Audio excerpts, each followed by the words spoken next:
과거 고위공무원을 지냈고 활발하게 정치 활동을 하다 구독자 약 100만 명의 보수 유튜브 채널을 운영하게 된 이 남성. 이 제보자의 어머니와는 10년 넘은 지인으로 가족들끼리도 서로 다 알고 지냈는데요. 그런데 지난 1월 이 남성의 사무실에서 상상도 못한 끔찍한 일을 겪은 제보자. 그때부터 지금까지 제보자는 고통스러운 시간을 보내고 있다고 합니다. 대체 그날 무슨 일이 있었던 걸까요? 생각지도 못한 인물에게 성범죄 피해를 당했다고 주장하고 계시는 분의 제보입니다. 네, 제보자는 30대 여성입니다. 그리고 대상자는 70대 남성인데요. 아주 유명했습니다. 고위공직자도 했었고 방송 출연도 했었고요. 정치 활동을 하는데 지금은 100만 명에 가까운 보수 유튜버 채널을 지금 운영 중인 유명한 사람인데 어머니의 지인이었고요. 한 10년간 알았었는데 1년에 몇 번씩 이제 만나던 사이고 지난해 말쯤에 한번 보자라고 해서 지난 1월 초에 어머니하고 셋이 이제 같이 만났다라고 합니다.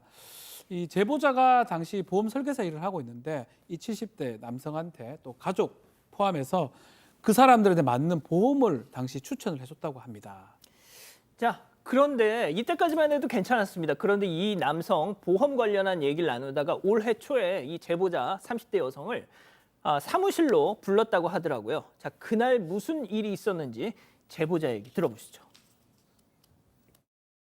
이제 어머니 지인으로 알고 지낸 10년이에요. 가족끼리 다 알고 지내니까요. 보험 얘기로 이제 계속 연락을 드렸고, 그러다가 이제 사무실로 이제 오라 그래가지고, 이제 제가 사무실로 이제 가게 된 거였죠. 자기 썸네일이 어떠냐, 뭐 이런 얘기를 하면서 그런 수정 부분을 조금 저보고 좀 도와달라고 알려달라 해서 제가 이제 그 부분을 조금 알려주는데, 너무 잘한다 하면서 막 칭찬을 하더니 제가 일어나서 가는 도중에 갑자기 저를 갑자기 껴안고 그런 행위를 하신 거죠. 양 변호사님. 그러니까 지금 이 보수 유튜버가 유튜브를 하는 방송을 하는 그런 사무실이었나 봐요. 근데 거기 혼자 직원도 없이 운영하는 곳이고 내가 방송하고 있을 수도 있으니까 그냥 열고 들어오라면서 비밀번호를 알려줬답니다. 그렇게 가서 유튜브 관련해서 이것저것 물어보는데 자기가 대답을 잘하니까 아이고 똑똑하다, 예쁘다, 착하다 뭐 이렇게 얘기를 하고 얘기를 끝나고 나오는데 갑자기 끌어안고 뭐 가슴도 만지고 뭐 이렇게 키스도 하고 심지어 자기 몸을 이렇게 끌어당겨 자기 몸을 만지기도 하고 그랬다라는 겁니다. 뭐 이거 당연히 거부를 했는데 힘으로 제압을 했다라는 것이고요. 겨우겨우 그 자리를 빠져나오는데 거기다 오는 때 오늘 일은 비밀로 했으면 좋겠다. 없었던 일로 하자. 절대 둘만의 사이에 있었던 일로 하자. 이렇게 또 부탁을 하더라는 겁니다. 자, 10년을 알고 지낸 지인의 딸에게 이런 행동을 했다. 자, 그런데 거기서 끝이 아니라는 게 제보자의 주장이죠? 네, 맞습니다. 사건 당일 더럽고 비참하다는 마음을 안고 돌아선 제보자에게 이 남성은 사과는커녕 그 이후로 수시로 전화를 하고 메시지를 보냈는데요. 그 내용이 좀 기가 막힙니다. 사랑스런 우리 이쁜 누구누구 잘 자요 라면서 하트가 가득한 이모티콘을 보냈습니다. 제보자가 이모티콘이 부담스럽다고 이야기하자 워낙 착하고 이쁘고 똘똘한 게 자랑스러워서 그랬다고 또 해명을 했답니다. 그 뒤로도 우리 누구누구 새근새근 자고 있니? 갑자기 보고 싶네. 시간 날 때 언제든 저녁 먹자. 이번 주 언제 올 수 있는지 일정을 알려달라며 본인이 찾은 음식점 링크를 보내기도 했습니다. 제보자는 사건 이후 더 집요하게 연락하면서 만남을 요구했고 아무렇지 않게 사랑한다는 이모티콘을 보내서 2차 가해로 느껴졌다고 주장했습니다. 자, 결국 참다 제보자는 어머니한테 이 사실을 털어놨습니다. 왜? 이 사람이 어머니의 지인이었기 때문이죠. 자, 어머니는 그 지인, 이 남성에게 도대체 우리 딸한테 왜 그러셨어요? 한마디 했다고 합니다. 그랬더니 이 남성, 제보자의 어머니를 직접 찾아와서 이런 얘기를 했다는 거죠. 체크포인트 짚어보죠. 자, 직접 그 제보자 어머니와 지인, 보수 유튜버 간의 대화 내용 들어보시죠. 어떻게 저를 봐서도 그럴 수가 있어요. 뭐? 그런 게 없어, 진짜. 나도 순간은 왜 그랬는지. 내가 우리 애들 아프지 내가 허브를 잘 하잖아. 하다 보니까 그게 조금 이제 승리를 나는 덕에 내가 주의점 적고 진짜 한 번만 용서해주세요. 그리고 자기도 알다시피 나도 참 지금까지 정장에 살아온 인생인데 내가 우리 딸같이 이쁘다고 이렇게 순간 생각하는 게 좀 오버했다니까. 이건 내가 도저히 용서받을 수 없는 일을 저질렀구나 해서 내가 자기한테 이실 짓고 그 용서를 좀 해달라고도 하고 지금 계속 고민하고 있는데 진짜 사람이에요, 솔직히 말해서. 쓰레기야. 정말 잘못했어. 한 번만 봐줘. 진짜. 아니요, 만지지 마세요. 오지 마세요. 진짜야. 진짜. 정말 내가 못 두고 사갈게. 진짜. 정말 내가 뭐 살면 얼마나 살겠어요. 한 번만 한 번만 용서해줘. 아니, 자식, 왜 가슴을 면한지도 왜 입에다가는 왜 대고. 내가 가슴을 안 만졌어. 뽀뽀한다는 게 내가 왜 가슴을 만져? 가슴 안 만졌어. 뽀뽀하는 게 가슴 만지고 뽀뽀하는 게. 아니야, 가슴을 안 만졌어. 물론 내 기억에 왜냐면 우리 애들 이렇게 아니, 같은 소리를 해. 다 지금 나이가 몇 살인데. 무조건 잘못했어. 내가 인간 쓰레기. 제보자에 따르면 이 남성이 당시 이 제보자의 어머니 앞에서 무릎을 꿇고 우는 신용까지 했다고 주장을 합니다. 자, 박 변호사님. 네. 자, 근데 그 와중에 가슴을 안 맞았다 이런 얘기를 하는 걸 봤을 때는 과연 반성을 하고 있느냐, 이제 이 부분이 제보자가 의심하는 부분이고요.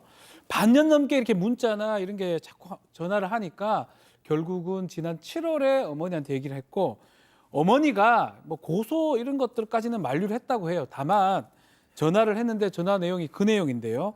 왜 그랬냐라고 얘기를 하니까 애들한테 하듯이 허그를 했고 딸같이 예쁘다고 착각해서 오바했다. 용서해달라. 살면 얼마나 살겠냐. 뭐 죽을 잘 졌다. 이런 얘기를 하는데 가장 결정적인 거는 가슴은 안 만졌다라고 또 얘기를 합니다. 근데 이제 자기가 강제로 끌어안고 뭐 뽀뽀했고 요 강제추행 부분은 이 전화 상황에서도 인정을 하는 모습입니다. 자, 또 어떤 분들은 그러실 것 같아요. 그러니까 올 1월 초에 있었던 일이면 조금 더 일찍 이걸 어머니한테 얘기하고 공론화했더라면 어떻겠느냐. 자, 그런데 또 그럴 만한 사정이 있었다고 주장을 하십니다. 네, 그렇습니다. 이 제보자에 따르면 지난해 아버지께서 돌아가셨대요. 그러니까 이제 어머니께서 너무 충격이 크신 상태인데 그 외에도 또 집안에 좀 어려운 일이 이것저것 많이 있었답니다.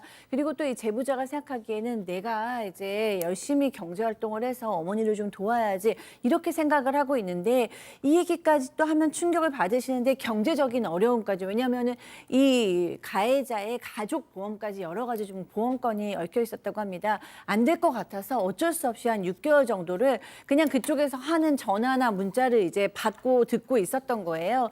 그런데도 불구하고 뭐 이 사람이 만나자라고 얘기했지만 한 번도 만나지 않았습니다.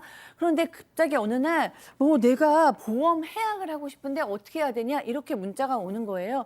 너무 화가 나잖아요. 그래서 해약하셔라. 나도 가만히 있지 않겠다라고 얘기했더니 아니 내가 보험 그냥 유지할 테니까 그러면 저번에 그 일 절대로 고소하지 말아달라. 또 이렇게 얘기를 하더래요. 그러고 좀 있다가 갑자기 자동이체를 또 끊더랍니다.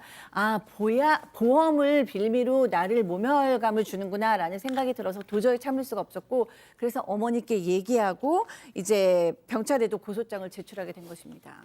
저희가 그 해당 유튜버 측 얘기도 들어봤는데 일단 당사자는 강제추행 사실이 없다. 혐의 자체를 완강히 부인하더라고요. 네, 맞습니다. 제작진과의 통화에서 남성, 이 강제추행 사실이 없다면서 변호인과 소통을 하라고 했습니다. 그래서 변호인과 연락을 해보니까 허그는 사실상 동의하에 이뤄진 행동이라면서 사건 이후에 두 사람이 친근하게 카톡을 주고받았다. 만약 강제추행이 있었다면 바로 고소를 했을 거 아니냐라고 주장했습니다. 또 남성이 제보자의 어머니 앞에서 무릎을 꿇고 했던 그 말들은 명예를 가장 중시하는 사람이라서 언론 보도를 막기 위해서 사과를 한 거다라고 설명을 했는데요. 그것 말고도 이 남성 측에 또 다른 주장이 있었습니다. 예. 보험 가입 후 해지 과정에서 제보자가 금전적인 손해를 입었다면서 허위 사실로 고소를 했고 집문서를 요구했다가 또 10억을 요구하는 등 모녀가 공갈 협박을 해왔다는 주장이었습니다.